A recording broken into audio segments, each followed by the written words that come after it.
क्या आप भी उन लोगों में से एक हैं जो कि वज़न कम करने के लिए अपना खाना, अपनी मील स्किप करते हैं और सोचते हैं शायद रात को डिनर ना करने की वजह से आप रातों रात पतले हो जाएंगे, या फिर आप एक दिन खाना नहीं खाएंगे, 2-3 दिन खाना नहीं खाएंगे तो आपका वज़न जो है वो बहुत कम होता चला जाएगा? ऐसा नहीं है। आज मैं आप लोगों के साथ में 10 ऐसे टिप्स शेयर करने वाली हूँ। आयुर्वेद कहता है यदि आप उनको फॉलो करते हैं तो आपका जो वज़न है उसको कम करने में आपको बहुत मदद मिलेगी, बिना आपकी जो मील है उसको स्किप किए। तो दोस्तों नमस्ते, मैं हूं आपकी दोस्त दीपिका। तो चलिए शुरू करते हैं आज की वीडियो, कैसे हमें 10 टिप्स को फॉलो करके अपना वजन कम करना है। अब आपने सोच लिया है कि आपको वज़न कम करना है तो आपको रात से ही इसकी प्लानिंग शुरू करनी है। रात से कैसे? रात को जल्दी सोने की आदत डालें और सुबह जल्दी उठने की आदत डालें। यदि आप ब्रह्म मुहूर्त में उठते हैं, यानी कि सूर्योदय से 1.5 घंटा पहले यदि आप उठते हैं तो आप देखेंगे जो आपका कब्ज़ है, अगर आपको कब्ज़ की समस्या रहती है, आपको मतलब प्रेशर नहीं बनता है ठीक से सुबह वॉशरूम जाने के लिए, तो आपको वो समस्या धीरे धीरे ठीक होने लगेगी। क्योंकि उस समय हमारा जो बायो क्लॉक होती है हमारी बॉडी के अंदर, उस टाइम पे अपान वायु का समय होता है। अपान वायु पेट से निचले वाले हिस्से से जो वायु निकलती है उसे अपान वायु कहा जाता है। इसमें आपके मल मूत्र इत्यादि का त्याग करना, ये सारी जो क्रियाएं हैं वो अपान वायु से होती है। तो इस टाइम पर अपान वायु बहुत ज़्यादा अच्छे से मतलब बनती है हमारे शरीर में, और आप यदि इस समय अपना वॉशरूम जाते हैं तो आपका पेट ठीक से साफ होगा, कब्ज़ की प्रॉब्लम नहीं रहेगी। क्योंकि क्या होता है हमारे शरीर में, अगर हमारा पेट साफ नहीं होता तो हमारे शरीर में कब्ज़ बनने के वजह से जो खाना है, मलमूत्र जो है वो इकट्ठा होता जाता है। धीरे धीरे जो ये डिपोजिशन है वो बहुत ज़्यादा बढ़ता है। इसके वजह से हमें मोटापा आने लगता है। चाहे हम दिन में 1 रोटी खाते हो, 2 रोटी खाते हैं और फिर कहते हो पता नहीं हमारा वज़न कैसे बढ़ता है। तो ये चीज़ हमेशा ध्यान रखें कि आपका पेट है वो बहुत अच्छे से साफ़ होना ज़रूरी है।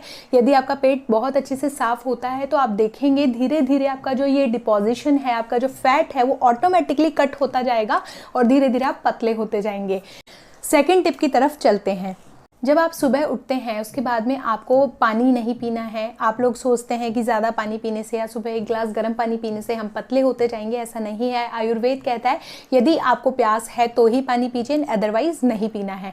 तो देखिए आपको फिर क्या करना है, आपको अपना नहाना है, ब्रशिंग करनी है, अच्छे से ब्रश वगैरह सब हो जाए। उसके बाद में यदि आपको प्रॉपर तरीके से भूख लगती है, खुल के भूख लगती है, तो आपको अपनी प्रॉपर मील खानी है, अपना पूरा खाना खाना है। पूरा खाने से मतलब है ऐसा नहीं जो बनाए सारा खा जाए।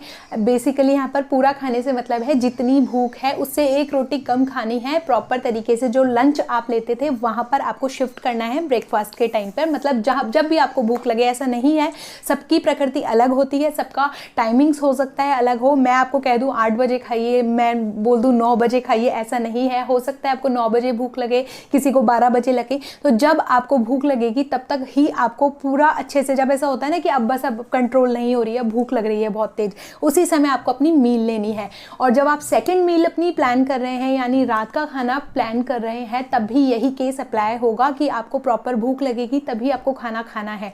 अब कई लोग होते हैं जिनको बार बार भूख लगती है, हर थोड़ी देर बाद खाना खाया उसके 3 घंटे बाद में बोलेंगे हमें तो फिर भूख लग गई। तो अगर आपके साथ में ऐसा केस है तो आप बीच में थोड़ा बहुत कुछ ले सकते हैं। जैसे विंटर्स होते हैं, विंटर्स में आप गजक ले सकते हैं, मूंगफली की पपड़ी ले सकते हैं, थोड़ा बहुत ले सकते हैं, चना ले सकते हैं भुना हुआ, इस तरीके की चीज़ें आप खा सकते हैं। लेकिन पूरी हैवी मील्स नहीं आपको खानी है। मतलब आपको जो लंच है उसको स्किप कर देना है, अपने उसमें ब्रंच करना है और सीधे डिनर पे आना है।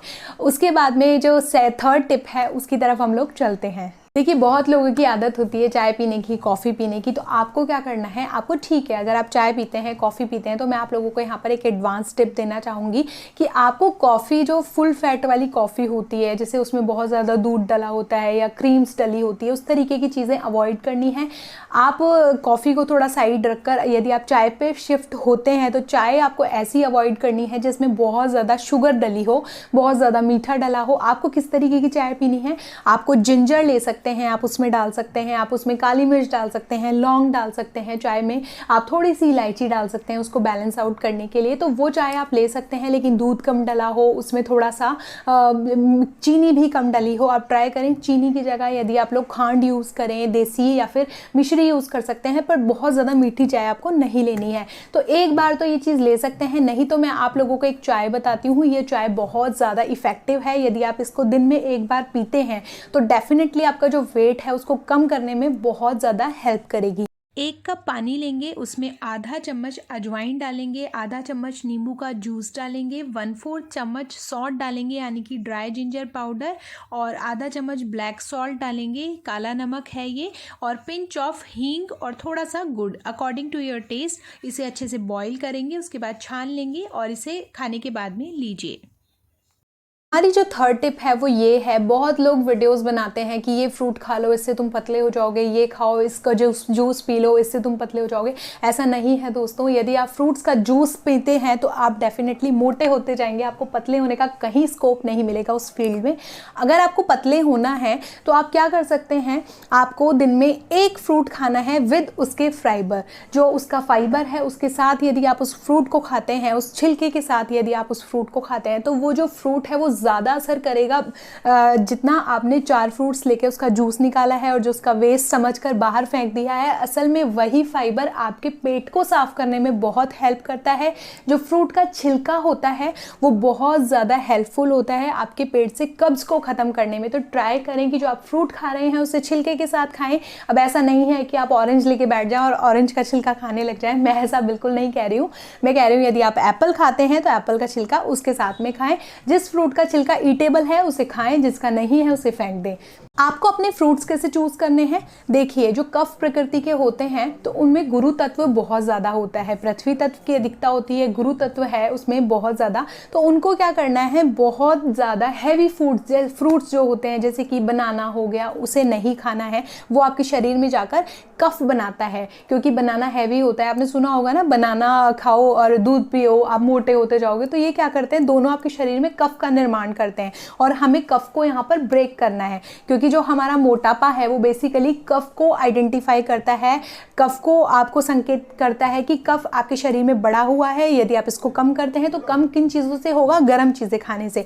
गर्म से यहाँ पर है जैसे कि आप ले सकते हैं पपीता, पपीता गर्म होता है और धीरे धीरे आपके पेट से कब्ज को ख़त्म करता है। वॉशरूम अच्छे से आप क्लीन हो पाएगा, पेट बहुत हल्का रहेगा, तो आप पपीता खा सकते हैं। आप जैसे चीकू होता है उसको 1 ले सकते हैं, कोई प्रॉब्लम नहीं होगी, चीकू भी थोड़ा गर्म होता है। तो इस तरीके के जो फ्रूट्स हैं जो हैवी नहीं होते बहुत ज़्यादा, ग्रेप्स आप खा सकते हैं अगर आपको मिलते हैं तो इस तरीके के जो फ्रूट जो बहुत ज़्यादा कफ नहीं बनाते हैं शरीर में, वो फ्रूट्स आप खा सकते हैं। हमारी जो नेक्स्ट टिप है वो यही है कि यदि आपको वजन कम करना है तो मीठा तो बिल्कुल छोड़ना पड़ेगा भैया, मीठे से काम नहीं चलेगा। यदि आप मीठा खाएंगे ज़रा सा तो आप देखिए फिर हमारी कोई गारंटी नहीं है, ऐसा नहीं है।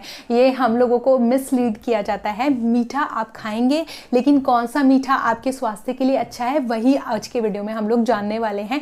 देखिए, मीठा जो बाहर मिल रहा है, आपको आइसक्रीम्स मिल रही है, आपको चॉकलेट्स मिल रही है, आपको बहुत ज़्यादा कुछ मिठाइयाँ मिल रही है बनी हुई, आपको उस मीठे से बचना है। फिर क्या खाएं, क्या घर में बनाओ, घर में बनी हुई खीर आप खा सकते हैं, घर में बना हुआ हलवा आप ले सकते हैं, घर में बनी हुई मिठाइयाँ आप खा सकते हैं, घर में बनी हुई कुछ भी गुड़ का, यदि गुड़ है आपके पास में, लड्डू है, कुछ भी बना है जो घर में बना है, फ्रेश बना है, आपकी मदर ने अपने प्यार से बनाया है, वो मीठा आप ज़रूर खा सकते हैं। बस मात्रा का हमेशा ध्यान रखें कि कितनी मात्रा आपके स्वास्थ्य के लिए अच्छी है। ऐसा नहीं है आप सोच रहे हैं घर में बनाया, मेरी मम्मी ने बड़े प्यार से बनाया, मैंने 4 लड्डू खाए आज, ऐसा नहीं होगा, ऐसा नहीं चलेगा। आप उस लड्डू को 4 जहाँ पर खा रहे थे उसकी क्वांटिटी को हाफ से भी थोड़ा सा हाफ करते हो आपको 1 लड्डू खाना है। तो अपनी जो मात्रा है उसको खुद डिसाइड करें कि कितनी मात्रा मैं ले रहा हूँ, कितनी कैलोरीज में खा रहा हूँ, उस पर आपको फोकस करना पड़ेगा। तो ये ना सोचें कि जो मीठा है वो आपके स्वास्थ्य के लिए बिल्कुल अच्छा नहीं है। मीठे के बहुत फायदे होते हैं। यदि आपको ये वीडियो देखना है तो जाइए इस लिंक पे क्लिक करिए और वीडियो देखिए। दिन में कम से कम 7 से 8 ग्लास पानी पियो और अपना जो मोटापा है उसको जादुई तरीके से कम करो। ऐसा नहीं होता है, जितना आपको प्यास है, जितनी आपको रिक्वायरमेंट है, आपके शरीर को पानी की रिक्वायरमेंट है, आयुर्वेद बोलता है जब आपको भूख लगे तब खाना खाओ, जब आपको प्यास लगे तब पानी पियो। इतना सा तो इंडिकेशन हमारा शरीर हमें देता ही रहता है। जब हमें गला सूखता है हम फट से कहते हैं मम्मी ज़रा 1 ग्लास पानी लाना, हमें भूख लगती है हम कहते हैं मम्मी ज़रा खाना लाना। तो ये चीज़ आपको कैसे पता चलती है, आपके शरीर बोलता है कि अब आपको पानी की रिक्वायरमेंट है। तो पानी तभी पिए जब आपके शरीर आपसे पानी की रिक्वायरमेंट बोल रहा है, जबरदस्ती उसको नहीं, अरे टाइम हो गया मेरा मोबाइल इंडिकेशन दे रहा है, ये चीज़ ना करें। आपको लगता है आपको पानी पीना है और आपका मोबाइल में भी रिमाइंडर आ गया है कि अब आपको पानी पीना है, आपका अभी देखो 15 मिनट पहले आपने पानी पिया था, पूरे 15 मिनट हो गए, आपको दोबारा पानी पीना पड़ेगा 1 ग्लास, तभी आपका मोटापा है वो कम होगा, ऐसा नहीं होता है। हाँ, पानी पीना हमारे स्वास्थ्य के लिए बहुत ज़रूरी है, लेकिन आपकी प्यास हो उतना ही पानी आपके स्वास्थ्य के लिए अच्छा है। तो कैसे पानी पिए? आपका जो पानी है यदि आप उसको उबाल करके अच्छे से, उसमें आप चाहें तो लौंग डाल सकते हैं, आप चाहें तो उसमें थोड़ी सी जिंजर डाल सकते हैं। अब देखिए, जब हमें प्यास लगती है ना तो इतने सारे नखरे करने का हमारे पास में टाइम नहीं होता है। तो उससे बचने के लिए आप क्या कर सकते हैं, जब भी पानी पी रहे हैं, जैसे आप पानी पीने वाले हैं अभी, तो एक केटल रख लीजिए अपने किचन में। तो केटल में हल्का पानी आपने बॉईल किया, 2 मिनट में हो जाता है, 2 मिनट तक का तो तसल्ली कर सकता है कोई भी बंदा। तो जब आपको प्यास लग रही है, आपने खाना खाया है, खाने के बाद होता है ना कई लोगों को एकदम खाना खाते ही जस्ट प्लेट साइड में और चाय का कप इधर, वो वाली चीज़ ना करें। यदि आपकी ऐसी आदत है तो आप उस जगह चाय को हटा करके ये पानी का सेवन करें। इसमें आप चाहें तो थोड़ी सी सौंठ का पाउडर डाल सकते हैं, थोड़ी सी काली मिर्च का पाउडर ऊपर से डाल सकते हैं, चुटकी भर से थोड़ा सा ज़्यादा। आप उसमें थोड़ी सी हल्दी डाल सकते हैं या फिर नींबू निचोड़ सकते हैं थोड़ा सा, खाने के बाद में, पहले नहीं निचोड़ना है, बाद में आप नींबू निचोड़ कर पी सकते हैं। तो ये क्या करेगा, ये आपके डाइजेशन को बहुत अच्छा बना देगा। उसके साथ ही जो हल्दी है या सौंठ है, ये जो काली मिर्च है, लौंग है, इस तरीके का पानी आप जो पी रहे हैं वो आपके स्वास्थ्य के लिए बहुत अच्छा बनेगा। ये आपके स्वास्थ्य के लिए बहुत अच्छा होगा। आप जो कफ है धीरे धीरे उस कफ को काटेगा आपके शरीर से। आप देखेंगे दिन बर दिन आपका जो शरीर है उसमें जो वेट है जो बढ़ रहा था अचानक से, और आप उसको धीरे धीरे कंट्रोल में ला सकते हैं। तो ट्राई करें, जब भी आपको प्यास लगे आपको गर्म पानी पीना है। अब ये जो गर्म पानी वाला फैक्ट है वो सर्दियों में तो चलेगा पर गर्मियों में नहीं चलेगा। क्यों? क्योंकि गर्मी में तो ऑलरेडी इतनी चारों तरफ हर जगह आग उबल रही होती है, और उस ऊपर से मैंने ये कह दिया आप उबाल करके पानी पीजिए, तो वहाँ पर ये चीज़ नहीं। आपको फ्रिज का पानी अवॉइड करना है, मटकी का पानी आप पी सकते हैं। अब जी हमारा लंच हो गया है, हमारी चाय भी हो गई है, सब कुछ हो गया है। अब उसके बाद में क्या करें? अब उसके बाद में एक अच्छी सी झपकी ले लेते हैं, कम से कम 2-3 घंटे तो सो ही लेंगे। ऐसा नहीं करना है। जब क्या होता है, हमारी जो मील होती है बस उसको खाया पिया और सो गए, भाई उसको पचने के लिए थोड़ा सा तो टाइम दे दो। हाँ, आयुर्वेद कहता है, वाम कुक्षी नाम की कोई चीज़ होती है, आप खाना खाइए उसके बाद लेट जाइए बाईं करवट लेके। लेकिन आयुर्वेद ये नहीं कहता है कि आप उसको 2 से 3 घंटे खींच लीजिए। आयुर्वेद कहता है सिर्फ और सिर्फ 20 से 25 मिनट आप लेट सकते हैं। ज़्यादा देर आपके स्वास्थ्य के लिए अच्छा नहीं है, क्योंकि क्या होगा, जो जठरा अग्नि है वो अच्छे से प्रज्वलित होती है जब हम लोग बाईं करवट लेके सोते हैं। उसके पीछे का फैक्ट ये है। लेकिन आयुर्वेद ये भी कहता है यदि आप 2 से 3 घंटे तक की लंबी नींद खींचते हैं तो आपका जो इनडाइजेशन है, मैंने आपको बताया था रात में सोने जागने से हमारे शरीर में वात दोष बढ़ता है, रुक्षता बढ़ती है, और जो हमारा दिन में सोने का कारण है वो बनता है कफ दोष। कैसे? हमारे शरीर में कफ दोष का निर्माण ही तब होता है जब हम बहुत ज़्यादा खाया पिया और सो गए जी भाई। खाना खाने के बाद में वैसे ही हमारे शरीर में कफ दोष बढ़ जाता है, जिसकी वजह से, जिसकी अधिकता से हमें नींद जैसा लगता है। लेकिन आपको थोड़ा सा टहलना है, उसके बाद आप चाहें, आपको लगता है हाँ ठीक है बहुत खाना खा लिया, आप थोड़ा सा लेट जाना चाहिए, तो 20 से 25 मिनट आप लेट जाइए, भी बहुत ज़्यादा है। 15 से 20 मिनट मुझे बोलना चाहिए। इतना अगर आप लेटते हैं तो ये आपके स्वास्थ्य के लिए बहुत अच्छा है। आप लेट जाइए, लेकिन आप लंबी नींद नहीं खींचेंगे।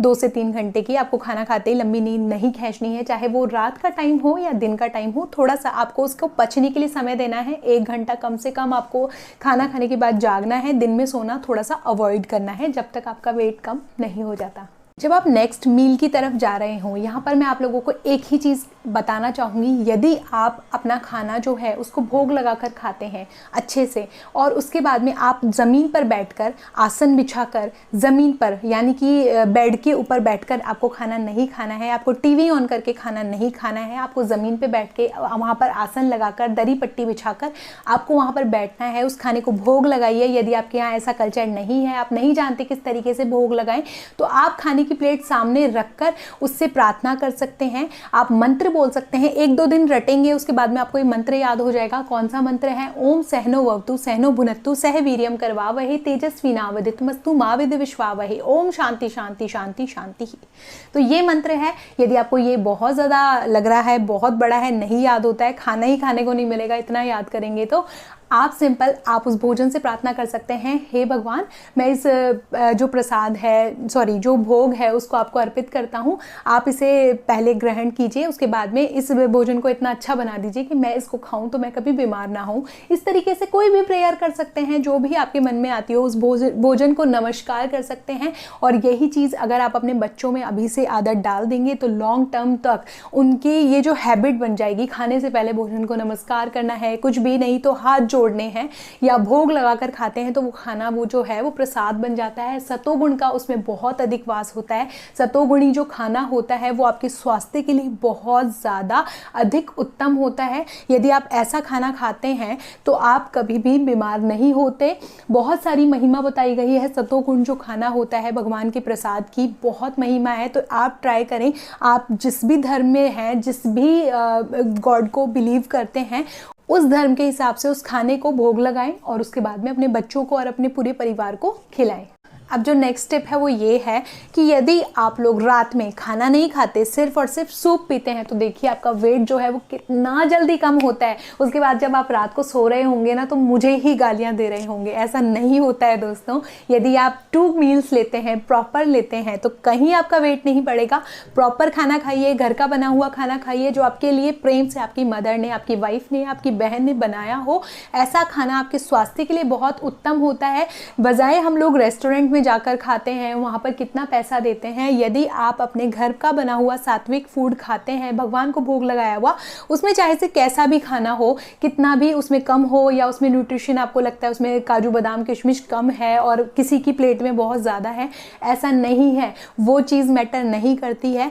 खाना जिस भावना से बनाया जाता है और उस खाने वाले को कैसी भावना है। मतलब अगर आप बहुत ज़्यादा गुस्से में खा रहे हैं तो वो खाना आपको कहीं भी लगेगा नहीं। बोलते कितना खाता हूँ फिर भी नहीं लगता इसको। तो आप ट्राई करें, जिसको भी खाना खिला रहे हैं, जब भी खाना बना रहे हैं, प्रॉपर शांति से बनाएं और रात की मील कभी स्किप ना करें। रात को आप थोड़ा सा खाना खाकर सोएं, जितना आपको भूख है उससे 1 रोटी कम आप खा लीजिए भले, लेकिन अपना खाना, अपना पेट जो है वो अच्छे से भरें और उसके बाद में आपको सोना होता है। तो अपनी मील को कभी स्किप ना करें। कोई भी वीडियो पर ऐसा विश्वास ना करें। देखिए हमारे जो दादाजी, परदादाजी, जितनी भी हमारी जो ओल्ड जनरेशन्स थी वो हमेशा 2 टाइम खाना खाती थी, सुबह खाती थी, शाम को खाती थी। मैंने कहीं नहीं सुना कि कोई बीच में लंच करता था। और मैं जिस कल्चर में बड़ी हुई हूँ वहाँ पर लंच जैसा तो कुछ मैंने सुना नहीं, क्योंकि सुबह खाना होता था, शाम को मिलता था सीधा डायरेक्ट खाना। और बच्चे होते थे वो तो कुछ ना कुछ मम्मी 1-2 रोटी बनाकर रख देती थी, तो हम लोग स्कूल से आकर वो चीज़ खा लेते थे, क्योंकि फिर एक्टिविटीज़ बढ़ जाएगी तो ऑब्वियसली आपकी भूख बढ़ जाएगी। लेकिन अगर आपकी एक्टिविटी कुछ है ही नहीं तो आपकी फिर भूख कहाँ से बढ़ेगी। तो आप ट्राई करें फिर 2 मील लेने का, और जो 2 मील लेते हैं उनको प्रॉपर तरीके से लेने को ट्राई करें। उसके बाद आप गर्म पानी पिए और उसके 2 से 3 घंटे बाद ही सोएं। ऐसा नहीं खाना खाया और सीधा सो गए, तो ये चीज़ ना करें। फिर से आपका वही रूटीन होगा, आप सुबह जल्दी उठेंगे, उसके बाद जो वॉशरूम है, वो जो सारी क्रियाएं मैंने आप लोगों को बताई। यदि आप लोगों को मेरा चैनल अच्छा लगता है, आपको मेरे वीडियोस अच्छे लगते हैं, तो प्लीज़ कमेंट करें, कमेंट करके मुझे बताएं। मैं और आप लोगों के जो भी क्वेरीज़ हैं उनके ऊपर वीडियोस बनाने की कोशिश ज़रूर करूँगी। आई होप आपको मेरा आज का वीडियो अच्छा लगा हो। प्लीज़ मेरे चैनल को लाइक, शेयर एंड सब्सक्राइब ज़रूर करें। हरे कृष्णा, राधे राधे।